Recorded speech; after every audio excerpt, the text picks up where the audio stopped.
tidak mengurusi politik. Nabi tidak mengurusi urusan-urusan yang lain selain daripada dakwah. Nah, oleh karena itu tugas utama sebagai seorang muslim, sebagai pewaris Nabi adalah berdakwah dimanapun kita berada dan apapun profesi kita. Kita berdakwah sesuai dengan profesi kita. Nah, sebelum saya lanjut lagi bahwa dakwah itu kan tugas dakwah itu kan atau bisa dikatakan dakwah itu wajib ain atau wajib kifayah.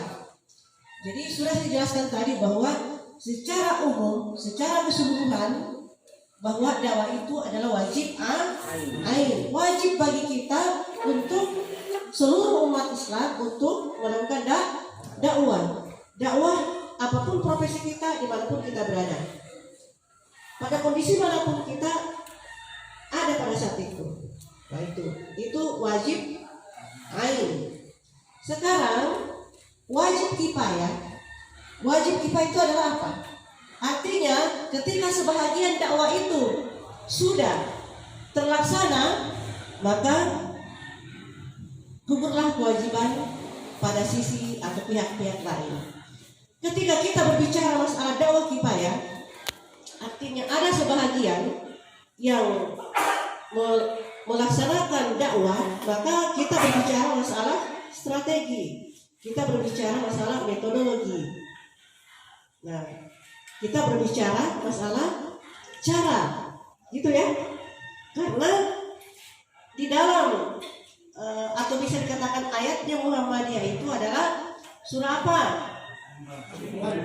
Al-Quran ayat 104.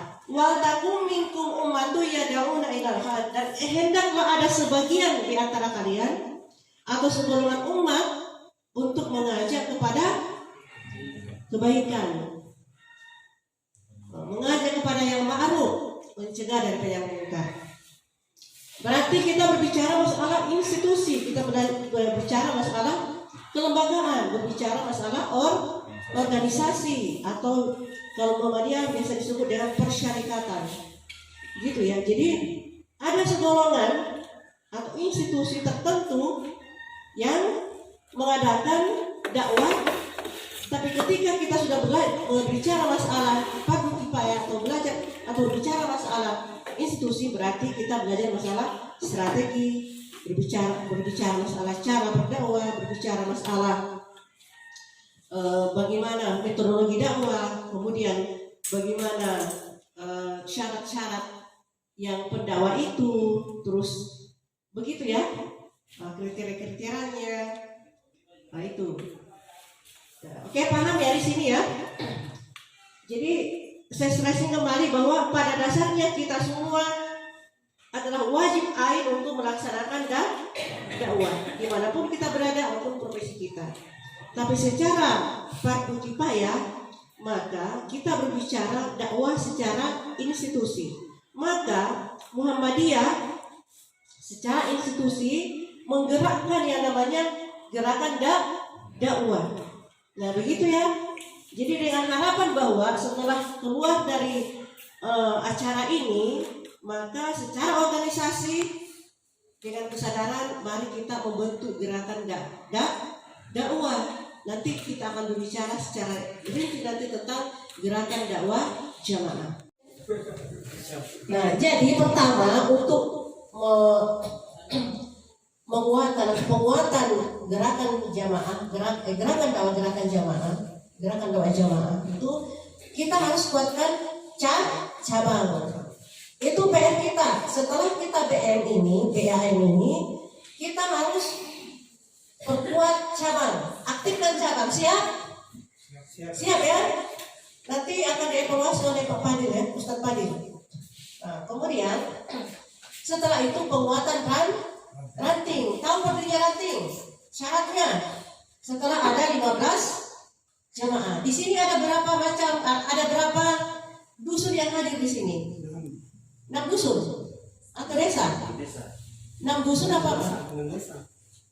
Kita dusunnya apa aja? Oke, jadi semua dusun ada. Dusun Lontong jelas ada. Dari Patekong ada? Tidak ada. Wah, di sana kan Jawa Tablik di sana. Itu. Karena ada dusun yang lain. Ada dusun lain. Dusun Pakera ada. Dusun Batu Kede. Batu Kede ada. Dusun Buntu Tangerang. Yang jelasnya yang ada di sini itu PR-nya bahwa wajib untuk mendirikan ranting. Siap? Siap ya? Bisa janji.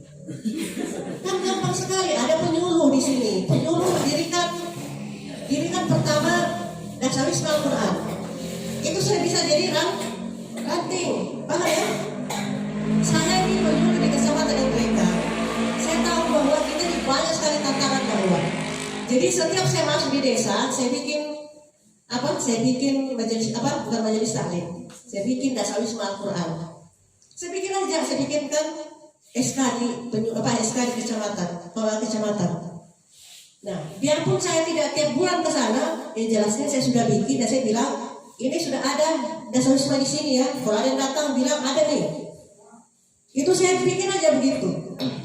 Di selain daripada binaan saya secara khusus yang mungkin ada, tapi yang saya tidak mampu lakukan datang di situ, saya langsung bentuk untuk menghambat yang lain gitu masuk ya.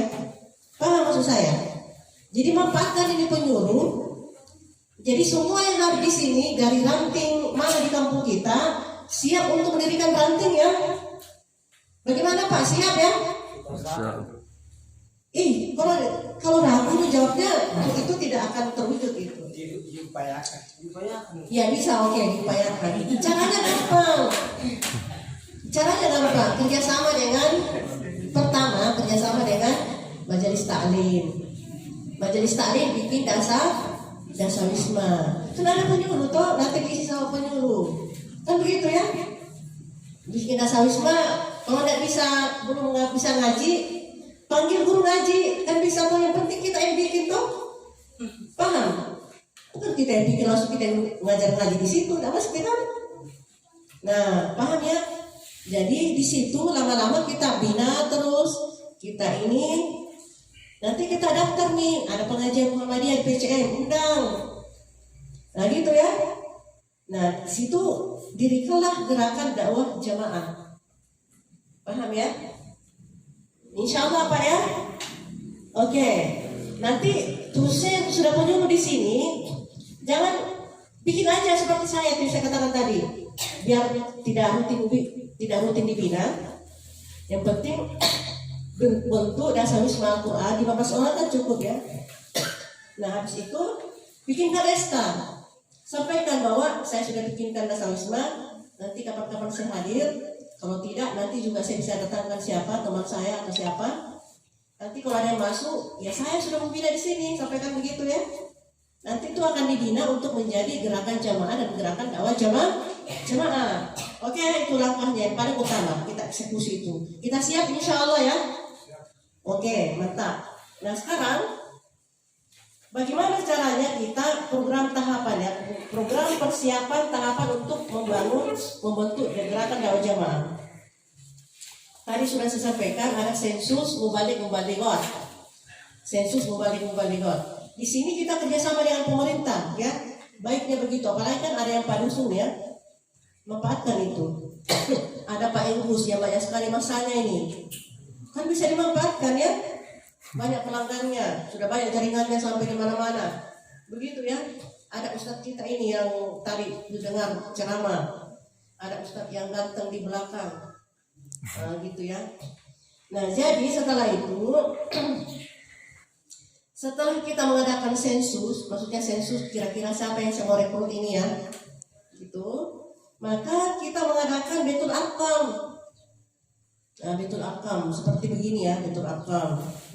Kemudian setelah itu kita memberi tugas tanggung jawab untuk pelaksanaan dakwah jamaah. Nah, dakwah jamaah itu bagaimana? Dakwah jamaah itu kan kita lihat bagaimana kelompok sasarannya, kelompok sasaran ekonomi lemah misalnya, dan berpendidikan. Nah, kita identifikasi di situ. Kemudian kelompok sasaran petani atau petani dan buruh, kita identifikasi di situ. Kemudian kelompok sasaran keluarga, ini majelis taklim. Kemudian kelompok sasaran jamaah masjid, tetangga kita. Nah, gitu. Kemudian kelompok sasaran profesional seperti guru, birokrasi, dokter, pengusaha. Kemudian kelompok sasaran pelajar dan mahasiswa. Kita harus berusaha itu ya. Kita identifikasi kelompok-kelompok yang ada di masyarakat, kelompok pelajar, kelompok mahasiswa, kelompok ibu-ibu, kelompok petani, kelompok apalagi buruh misalnya, kelompok ekonomi lemah. Kita kelompokkan, kita identifikasi. Nah, kita rangkum, kita bentuk jamaahnya di situ. Cukup 15 orang. Nah, gitu ya. Nah, di sini untuk mensiasati bentuk dasawisma di situ. Dasawisma Al-Qur'an atau dasawisma Al-Qur'an. Kalau kita ngajar di situ, ngajar ngaji. Kalau bukan kita yang ngajar ngaji, panggil orang, ibu-ibu yang saya maksud ini ya. Karena kalau misalnya gerakan yang lain itu, dia sudah masuk di pelajar loh. Apalagi kalau sudah seorang itu sudah guru misalnya, dia guru, banyak sekali itu dia integrasi dari guru, dari Wahda itu guru, dia ajak itu murid-muridnya untuk ikut di Rosa, ya kan?